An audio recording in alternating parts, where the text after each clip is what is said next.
ദൈവനാമത്തിൻ്റെ മഹത്വമുണ്ടാകട്ടെ.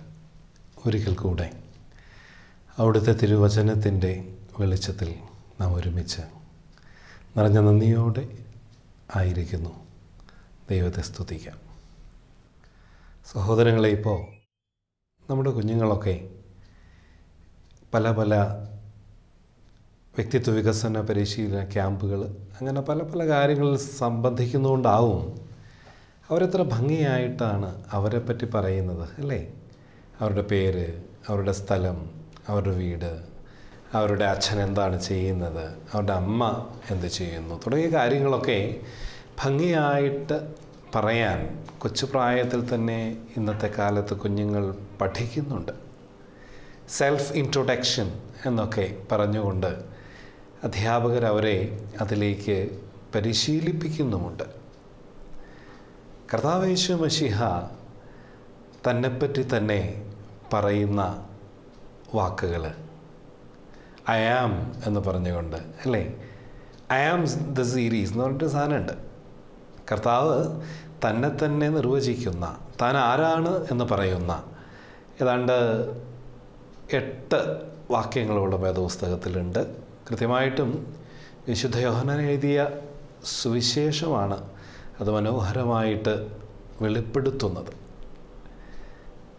ഈ സുവിശേഷത്തിൽ 6-ാം അധ്യായത്തിൽ, 8-ാം അധ്യായത്തിൽ, 10-ാം അധ്യായത്തിൽ, 11-ാം അധ്യായത്തിൽ, 14, 15 ഈ അധ്യായങ്ങളിൽ, അപ്പോൾ 6 അധ്യായങ്ങളിലായിട്ട്, അതിൽ തന്നെ 10-ാം അധ്യായം എടുക്കുമ്പോൾ ഒരു തവണയല്ല 3 തവണ പറയുന്നുണ്ട്.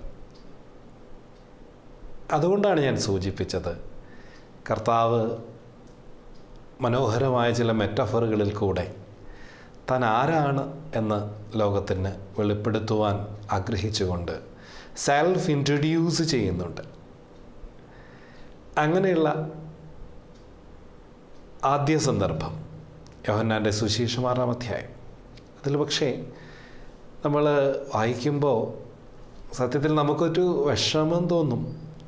കാരണം അവിടെ നമ്മൾ ഇപ്രകാരം വായിക്കുന്നുണ്ട്. 6-ാം അധ്യായം 60-ാം വാക്യമാകുമ്പോഴേക്കും ശിഷ്യന്മാർ തമ്മിൽ പിറുപിറുക്കുന്നത് നമ്മൾ കേൾക്കുകയാണ്. അവൻ്റെ ശിഷ്യന്മാർ പലരും അത് കേട്ടിട്ട്, ഇത് കഠിന വാക്ക്, ഇതാർക്ക് കേൾപ്പാൻ കഴിയും എന്ന് പറഞ്ഞു. കണ്ടോ?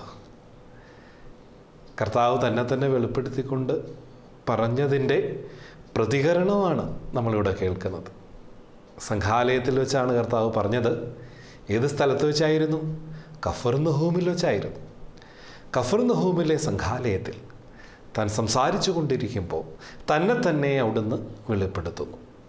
ഇത് കേട്ടിട്ടാണ് തന്നെ കേട്ടുകൊണ്ടിരുന്ന അനേകരെ, ശരിക്കും 6-ാം അധ്യായം തുടക്കത്തിൽ നമ്മൾ കാണുന്നത് കർത്താവിനെ തേടി ആളുകൾ വരികയാണ്. അവിടുത്തെ വചനം കേൾക്കാൻ ഒരുപാട് ആഗ്രഹിച്ചു കൊണ്ടുവരികയാണ്. പക്ഷേ ആ അധ്യായം അവസാനിക്കുമ്പോൾ ചിത്രമിത്ര വ്യത്യസ്തമാണ്. ഇപ്പം തന്നെ നമ്മൾ പെറുപിറുക്കുന്നത് കേട്ടു, ഇത് കഠിനവാക്ക്, ഇത് ആർക്ക് കേൾപ്പാൻ കഴിയും എന്ന് പറഞ്ഞുകൊണ്ട് നിർത്തുകയല്ല ചെയ്തത്. 66-ാമത്തെ വാക്യം പരിശോധിക്കുമ്പോൾ, അന്നു മുതൽ അവൻ്റെ ശിഷ്യന്മാരിൽ പലരും പിൻവാങ്ങിപ്പോയി. കണ്ടോ? കർത്താവിനെ കേൾക്കുവാൻ ആഗ്രഹിച്ചുകൊണ്ട് കർത്താവിൻ്റെ അടുക്കലേക്ക് വന്ന ഒരുപാട് പേര് കർത്താവിൽ നിന്നും പിൻവാങ്ങാൻ തുടങ്ങി. സഹോദരങ്ങളെ, ഞാൻ എന്നോട് തന്നെ ചോദിക്കണം, എൻ്റെ കർത്താവിൻ്റെ അടുക്കലേക്ക് ഞാൻ ചെല്ലുന്നത് എന്തിനാണ്? കർത്താവിനെ കേൾക്കുമ്പോൾ അവിടുത്തെ വചനങ്ങളെ ഹൃദയപൂർവ്വം സ്വീകരിക്കാനായിട്ട് എനിക്ക് സാധിക്കുന്നുണ്ടോ? പിതാക്കന്മാർ പരിശുദ്ധാത്മാവിൽ നിറഞ്ഞ് നമ്മളെ പഠിപ്പിച്ചിട്ടുണ്ട്. അവിടുത്തെ ന്യായപ്രമാണത്തിൽ അടങ്ങിയിരിക്കുന്ന, അവിടുത്തെ വേദപ്രമാണത്തിൽ അടങ്ങിയിരിക്കുന്ന അത്ഭുത കാര്യങ്ങളെ കാണുവാൻ എൻ്റെ ഹൃദയ കണ്ണുകളെ പ്രകാശിപ്പിക്കണമേ എന്ന് പ്രാർത്ഥിച്ചുകൊണ്ട് വചനം തുറക്കുവാനാണല്ലോ പിതാക്കന്മാർ നമ്മളെ പഠിപ്പിച്ചിട്ടുള്ളത്. കർത്താവേ, നിൻ്റെ വേദപ്രമാണത്തിൽ അടങ്ങിയിരിക്കുന്ന അത്ഭുതമായ കാര്യങ്ങളെ കാണുവാൻ എൻ്റെ ഹൃദയ കണ്ണുകളെ പ്രകാശിപ്പിക്കണം. അപ്പോൾ ഹൃദയ കണ്ണുകൾ പ്രകാശിപ്പിക്കപ്പെടാത്ത അവസ്ഥയിലും ഒരു പക്ഷേ തിരുവചനം വായിച്ചു തീർക്കാനൊക്കെ സാധിച്ചേക്കും. പക്ഷേ ആ വചനം എൻ്റെ ജീവിതത്തിൽ പ്രവർത്തിക്കുന്നിടത്താണ് നമുക്ക് ദൈവാനുഭവം ഉണ്ടാവുന്നത്. നാം ഓരോരുത്തരും ദൈവാനുഭവമുള്ളവരായിട്ട് മാറുന്നത് അവിടുത്തെ വചനങ്ങൾ നമ്മുടെ ജീവിതത്തിൽ പ്രവർത്തിക്കുവാൻ നാം ഹൃദയപൂർവ്വം നമ്മെ തന്നെ തൃക്കരങ്ങളിലേക്ക് ചേർത്ത് വച്ച് കൊടുക്കുന്നിടത്താണ്. ഇവിടെ നമ്മൾ കണ്ടു, ശിഷ്യന്മാർ പിൻവാങ്ങിപ്പോവുകയാണ്.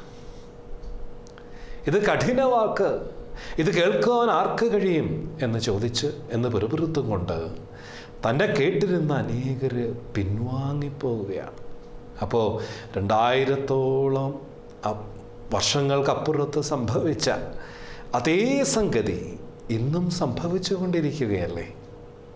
ക്രൈസ്തവരെന്നുള്ള പേരിൽ അല്ലെങ്കിൽ ആ നാമം ധരിക്കുന്നവരായ നാം പോലും എങ്ങനെയാണ് അവിടുത്തെ വചനങ്ങളെ എൻ്റെ ജീവിതത്തിൽ, നമ്മുടെ ഓരോരുത്തരുടെയും ജീവിതത്തിൽ പ്രവർത്തിക്കാനായിട്ട് പൂർണ്ണ മനസ്സോടുകൂടെ തിരുസന്നിധിയിലിരിക്കാൻ നമ്മെ തന്നെ ഏൽപ്പിച്ചു കൊടുക്കാനായിട്ട് സാധിക്കുന്നുണ്ടോ?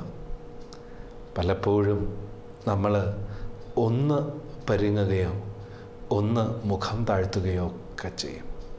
കർത്താവ് ഇവിടെ കർത്താവിനെ തന്നെ വെളിപ്പെടുത്തിക്കൊണ്ട് ഇൻട്രൊഡ്യൂസ് ചെയ്തുകൊണ്ട് പറയുന്ന വാക്യം എന്താണെന്നറിയാം? എവിടെയാണ് ഈ ശിഷ്യന്മാർ, തന്നെ കേട്ടുകൊണ്ടിരുന്നവർ, ഈ ശിഷ്യന്മാരിൽ പലരും കഠിന വാക്ക് എന്ന് പറഞ്ഞുകൊണ്ട് പിറുപിറുക്കാൻ തുടങ്ങിയത്? കർത്താവ് എങ്ങനെയാണ് ഈ ഐ ആം സീരീസ്, ഞാൻ ഇതാകുന്നു, ഞാൻ അതാകുന്നു എന്നൊക്കെ പറഞ്ഞിട്ട് കർത്താവ് വെളിപ്പെടുത്തുന്ന ആദ്യത്തെ വാക്യം 6-ാം അധ്യായം 35-ാമത്തെ വാക്യമാണ് കേട്ടോ. അവിടെ നമ്മൾ ഇങ്ങനെയാണ് കേൾക്കുക. യേശു അവരോട് പറഞ്ഞു, ഞാൻ ജീവൻ്റെ അപ്പമാകുന്നു. എൻ്റെ അടുക്കൽ വരുന്നവന് വിശക്കുകയില്ല, എന്നിൽ വിശ്വസിക്കുന്നവന് ഒരു നാളും ദാഹിക്കുകയുമില്ല. ഞാൻ ജീവൻ്റെ അപ്പമാകുന്നു.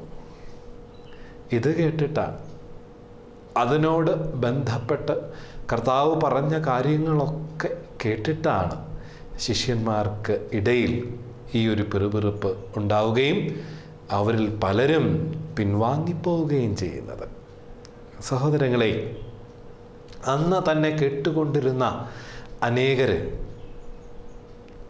അതിൽ കർത്താവിനെ ജീവൻ്റെ അപ്പമായിട്ട് തിരിച്ചറിയാൻ സാധിക്കാതെ, ജീവൻ്റെ അപ്പം എന്നുള്ള നിലയിൽ അവനെ ഉൾക്കൊള്ളുവാൻ സാധിക്കാതെ ആ സന്നിധിയിൽ നിന്ന് പിൻവാങ്ങിപ്പോകുന്ന ആ ഗണത്തെ എടുത്താൽ അതിൽ 3 കൂട്ടങ്ങളുണ്ട് എന്ന് നമുക്ക് ദൈവത്തിൻ്റെ ആത്മാവ് വെളിപ്പെടുത്തി തരും.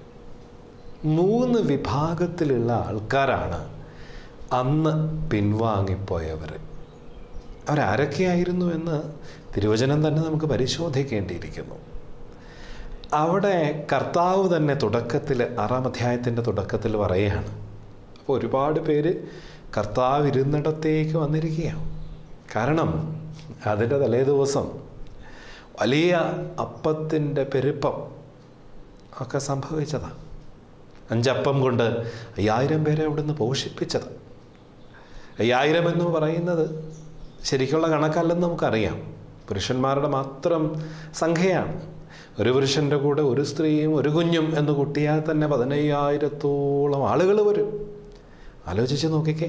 അപ്പോൾ അങ്ങനെയുള്ള അത്ഭുതമൊക്കെ കഴിഞ്ഞ് പിറ്റേ ദിവസം വീണ്ടും ഇങ്ങനെ പടക് കയറി കർത്താവ് എവിടെ എവിടെ എവിടെ എന്ന് തിരക്കിക്കൊണ്ട് വന്ന ജനക്കൂട്ടത്തിൽ നിന്നാണ് ഇപ്പോൾ നമ്മൾ കണ്ടത് അവരിൽ പലരും പിൻവാങ്ങിപ്പോകുന്നു.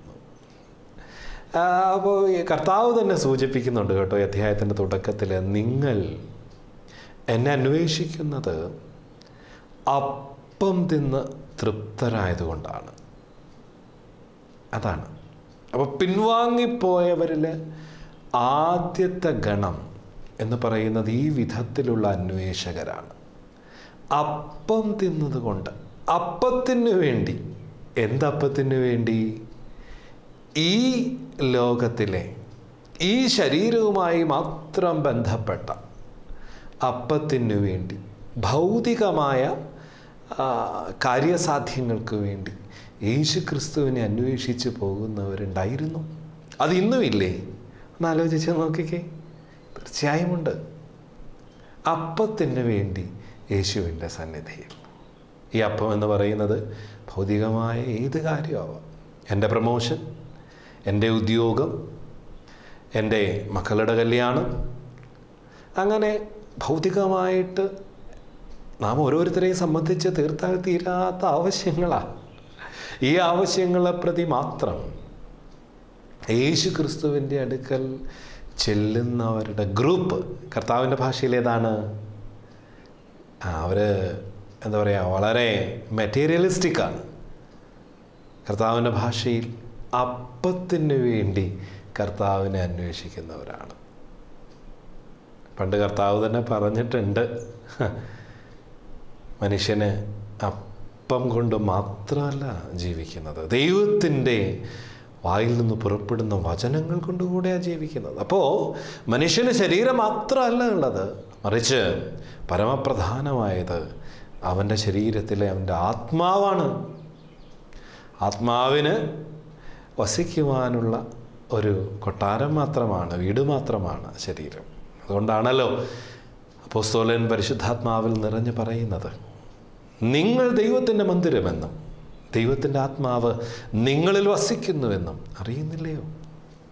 അപ്പോൾ ആത്മാവിന് വസിക്കുവാനുള്ള ഇടമായിട്ട് ശരീരത്തെ സൂചിപ്പിക്കുന്ന വേദപുസ്തക ഭാഗങ്ങളുണ്ട്.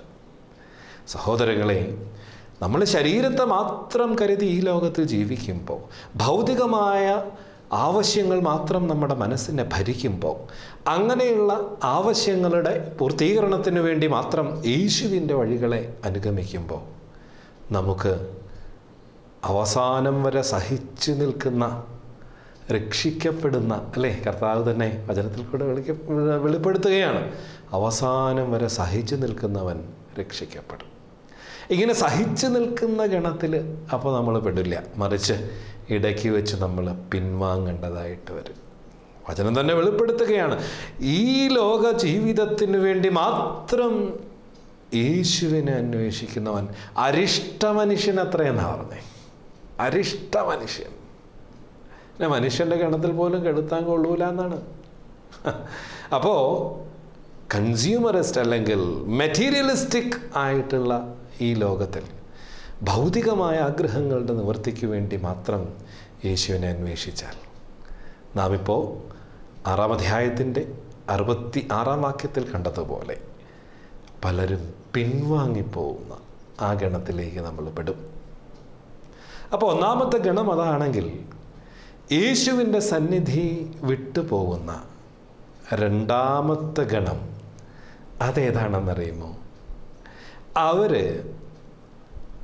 ലീഗലിസ്റ്റിക് പീപ്പിളാണ്. എന്ന് പറഞ്ഞാൽ വലിയ ചട്ടവും വകുപ്പും ഒക്കെയാണ് അവരന്വേഷിക്കുക. അവർക്ക് എപ്പോഴും വേണ്ടത് റൂൾസാണ്, നിയമങ്ങൾ. അങ്ങനെയുള്ള ഈ പറയുന്ന പരീക്ഷ മനോഭാവത്തിൻ്റെ ഒരു ഭാഗം അതുകൊണ്ടാണല്ലോ ആ പ്രമാണിയും യുവാവും ഒക്കെ ആയിരുന്ന പരീശൻ വന്ന് ചോദിച്ചിട്ട് വളരെ കോൺഫിഡൻ്റ് ആയിട്ട് വന്നിട്ട് ദുഃഖത്തോടു കൂടി തിരിച്ചു പോകുന്നില്ലേ? ഗുരു, ഞാൻ എന്ത് ചെയ്യണം നിത്യജീവനെ അവകാശമാക്കുവാൻ? ഞാൻ എന്ത് ചെയ്യണം എന്ന് ചിരിച്ചുകൊണ്ട് നല്ല നല്ല തൃപ്തിയോടുകൂടെ നല്ല ആത്മവിശ്വാസത്തോടുകൂടെ ചോദിച്ചതാണ്. പക്ഷേ അവൻ കർത്താവിൻ്റെ സന്നിധി വിട്ടു പോകുന്നത് ദുഃഖഭാരത്തിലാണ്. അവൻ്റെ മുഖം വാടുകയും അവൻ്റെ ശിരസ് താഴേക്ക് വീണുപോവുകയും ഒക്കെ ചെയ്യുന്നത് നമ്മൾ കാണുന്നുണ്ട്. അപ്പോൾ ഇവർക്ക് വേണ്ടത് ഇങ്ങനെയുള്ള വകുപ്പുകളും ചട്ടങ്ങളും ന്യായങ്ങളും, റൂൾസ്. അങ്ങനെ പോയാൽ നമ്മൾ എവിടെയും എത്തുകയില്ല എന്ന് കർത്താവ് വെളിപ്പെടുത്തുകയാണ്. കർത്താവിൻ്റെ വഴികളിൽ ഒരിക്കലും നമുക്ക് ഒരു സംഹിത മാത്രം തേടിക്കൊണ്ട് അനുഷ്ഠിക്കേണ്ട കാര്യങ്ങളെപ്പറ്റി അറിഞ്ഞുകൊണ്ട് അങ്ങനെയില്ല. ഇന്ന കാര്യങ്ങൾ പാലിച്ചാൽ ഇല്ല, അങ്ങനെയില്ല. അങ്ങനെ ഒരിക്കലും തീർത്ത് പറയാൻ പറ്റില്ല. കാരണം വചനം വെളിപ്പെടുത്തുന്നത് അല്ലേ, അന്ന് പൗലോസ് അപ്പോസ്തലനോട് തമ്പുരാൻ എന്നാ പറഞ്ഞേ? പൗലോസ് അപ്പോസ്തലൻ പ്രാർത്ഥിച്ച് പറഞ്ഞു, അയ്യോ എൻ്റെ ശരീരത്തിലൊരു മുള്ളുണ്ട്, അതൊന്ന് മാറ്റിത്തരണം. ഈ മുള്ളെന്താണ് എന്നുള്ളതിനെപ്പറ്റി വേദപുസ്തക പണ്ഡിതന്മാരുടെ ഇടയ്ക്ക് പല പല വാദങ്ങളുണ്ട്. അതെന്തെങ്കിലും ആവട്ടെ, പക്ഷേ പൗലോസിന് ലഭിച്ച ഉത്തരം എന്തായിരുന്നു? എൻ്റെ കൃപ നിനക്ക് മതി, എൻ്റെ കൃപ. അപ്പോൾ ആ കൃപയിൽ ആശ്രയിക്കുവാനുള്ള വലിയ വിളിയാണ് ദൈവത്തിൻ്റെ സഭയിലേക്ക് ഉള്ള ആ പ്രവേശനം എന്ന് പറയണേ. ശുദ്ധ മാമോദീസ പ്രവേശക കൗദാശയാണെങ്കിൽ ആ കൗദാശിക വഴികളിൽ നമ്മൾ ആരംഭിക്കുമ്പോൾ നമ്മൾ ഓരോ ദിവസവും പുതുക്കപ്പെടുന്നത് കൃപയിൽ ആശ്രയിക്കുവാനുള്ള വലിയ മനസ്സിലാണ്.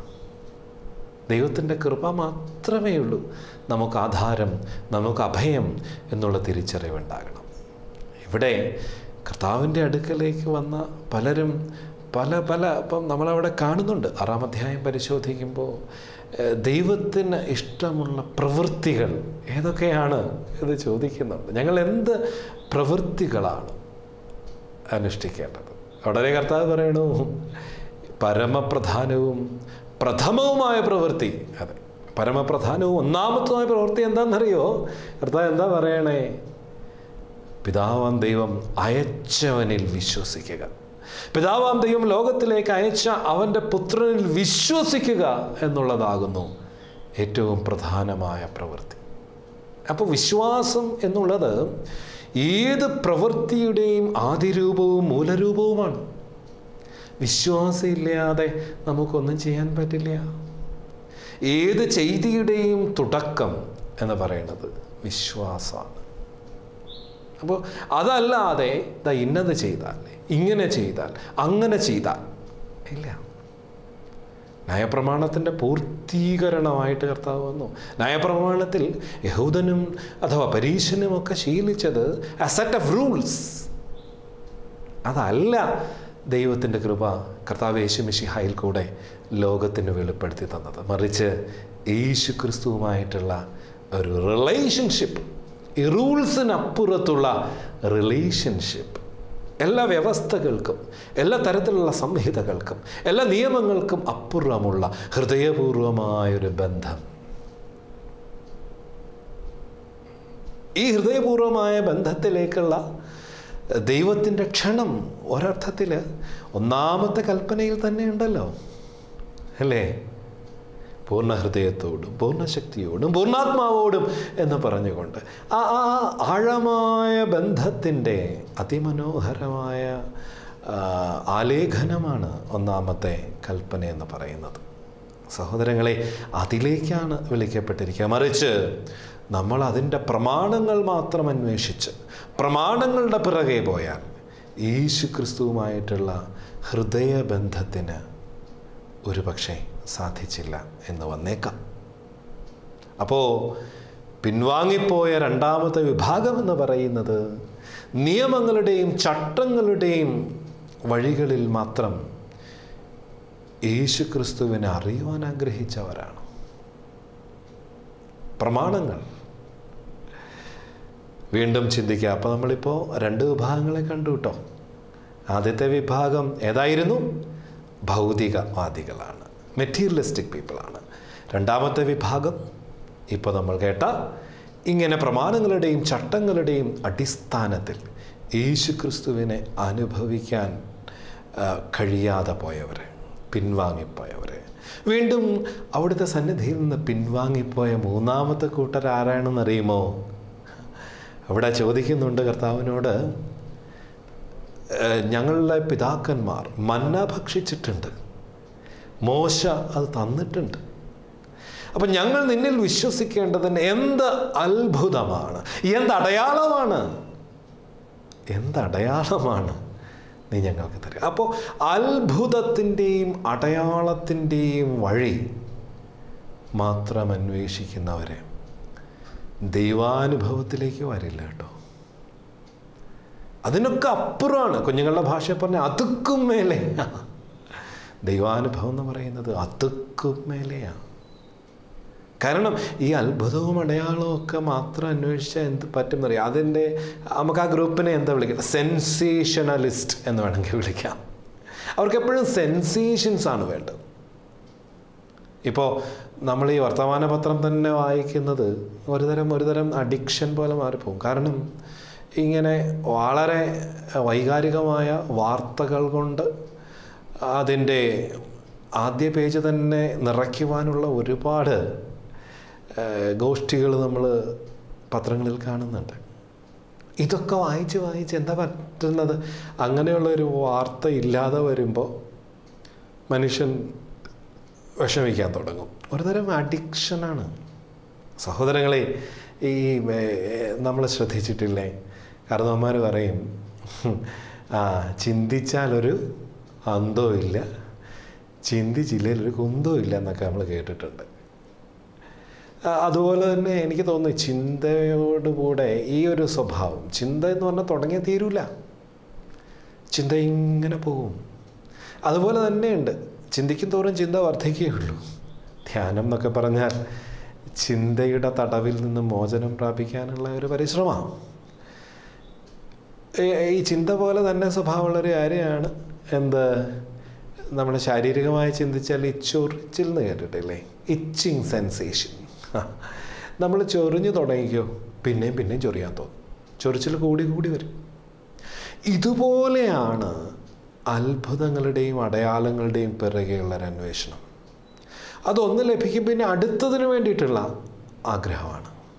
കാരണം ഇവരന്വേഷിക്കുമ്പോൾ ഈ കർത്താവിനെ ഇവിടെ കേട്ടുകൊണ്ടിരിക്കുന്ന ശിഷ്യന്മാരുടെ പ്രത്യേകത എന്താ? തലേ ദിവസം വലിയ അത്ഭുതത്തിന് ഇവരൊക്കെ സാക്ഷികളാണ്. അന്ന് അപ്പം തിന്ന കക്ഷികളാണ് തലേ ദിവസം. ഇഷ്ടമാതിരി വെറും 5 അപ്പം കൊണ്ട് ഇത് അനുഭവിച്ചൊരു പിന്നെയും പിറ്റേ ദിവസം അവർക്ക് അടുത്ത ദിവസം അടുത്തത് വേണം. ഒരിക്കലും അത് അവസാനിക്കുന്നില്ല. അങ്ങനെയുള്ള അന്വേഷണത്തിൽ നമുക്ക് ദൈവാനുഭവം സിദ്ധിക്കാതെ വരും. അപ്പോൾ മൂന്നാമത്തെ വിങ്ങെന്ന് പറയുന്നത് വളരെ എന്താ പറയുക, എപ്പോഴും അതിമാനുഷികമായ അത്ഭുതങ്ങളുടെയും അടയാളങ്ങളുടെയും തരത്തിൽ യേശു ക്രിസ്തുവിനെ അന്വേഷിക്കാൻ ആഗ്രഹിക്കുന്നവരാണ്. പൂർണ്ണത ലഭിക്കില്ല, തൃപ്തി ലഭിക്കില്ല. അതിനൊക്കെ അപ്പുറത്ത് ഇങ്ങനെ നമ്മൾ കേട്ടല്ലോ, പലരും പിൻവാങ്ങിപ്പോവുകയാണ്. കർത്താവ് തന്നെ അവസാനം ചോദിക്കുന്നു, തൻ്റെ ശ്ലീഹന്മാരോട് ചോദിക്കുക, നിങ്ങൾക്കും വേണ്ടവർക്കൊക്കെ പോവാട്ടോ. വളരെ വേദന ഉള്ളിൻ്റെ ഉള്ളിൽ കർത്താവിനുണ്ടായിരുന്നോ എന്ന് എനിക്ക് സന്ദേഹമുണ്ട്. പക്ഷേ അന്നേരം പത്രോസ് പറയുന്നൊരു കാര്യമുണ്ട്, ഗുരു ഞങ്ങൾ എവിടെ പോവാൻ?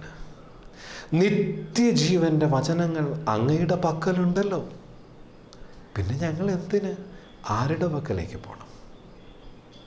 സഹോദരങ്ങളെ, ഹൃദയപൂർവം നിത്യജീവനെ പ്രതി യേശു ക്രിസ്തുവിൻ്റെ പാദാന്തികത്തിൽ ഇരിക്കാൻ, അവിടുത്തെ വചനങ്ങളെ ശ്രദ്ധിക്കാൻ, അവിടുത്തെ വചനങ്ങൾ എൻ്റെ ജീവിതത്തിൽ പ്രവർത്തിക്കുന്നതിന് പരിശുദ്ധാത്മാവിൻ്റെ വലിയ കൃപയും അഭിഷേകവും പ്രാപിക്കാൻ ഹൃദയപൂർവ്വം ആഗ്രഹിച്ചുകൊണ്ട് നമുക്ക് ഇരിക്കുവാൻ സാധിക്കട്ടെ. അവിടെയാണ് ദൈവാനുഭവം ഉണ്ടാവുന്നത്. ഒരിക്കലും ദൈവാനുഭവത്തെ വാക്കുകൾ കൊണ്ടൊന്നും വർണ്ണിക്കാനേ സാധിക്കില്ല.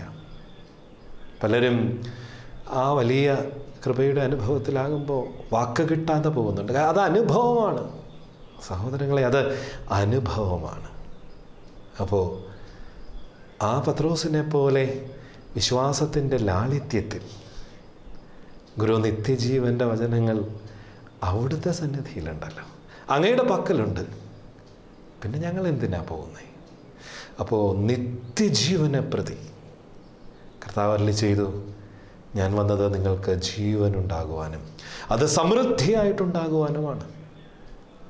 ആ വലിയ കൃപയിൽ അവിടുന്ന് നമ്മളെ ഉദ്ബോധിപ്പിച്ചിട്ടുണ്ട്. എൻ്റെ പിതാവിൻ്റെ ഭവനത്തിൽ അനേക വാസസ്ഥലങ്ങളുണ്ട്, ഇല്ലെങ്കിൽ ഞാൻ നിങ്ങളോട് പറയുമായിരുന്നു. ഞാൻ നിങ്ങൾക്ക് വഴിയൊരുക്കുവാനായിട്ട്, സ്ഥലമൊരുക്കുവാനായിട്ട് പോവാണ്. ഞാൻ നിങ്ങൾക്ക് സ്ഥലമൊരുക്കുവാൻ പോവാണ്. നിത്യതയിൽ അവിടുന്ന് നമുക്കായി ഒരുക്കുന്ന ആ ഭവനത്തിലെ സൗഭാഗ്യങ്ങളെ വിശ്വാസപൂർവം വീക്ഷിക്കുവാൻ നമ്മുടെ ഹൃദയ കണ്ണുകളെ തമ്പുരാൻ തുറക്കട്ടെ. അതിലേക്കുള്ള നല്ല ഒരുക്കകാലമായിട്ട് ഈ ലോകജീവിതം അവിടുത്തെ പരിശുദ്ധാത്മാവ് അവിടുത്തെ ശക്തിയാൽ പൂർത്തീകരിക്കുവാൻ ദൈവത്തിൻ്റെ കൃപ നമുക്ക് ഇട നൽകട്ടെ. വിണ്ണിലെൻ്റെ വീടൊരുക്കി വേഗം വന്നിടും പ്രിയനായി. വിണ്ണിലെൻ്റെ വീടൊരുക്കി വേഗം വന്നിടും പ്രിയനായി. വേല ചെയ്തൻ നാളുകൾ തീർന്ന വേല ചെയ്തൻ നാളുകൾ തീർന്ന വീട്ടിൽ ചെല്ലും ഞാനൊടുവിൽ. ആമേൻ.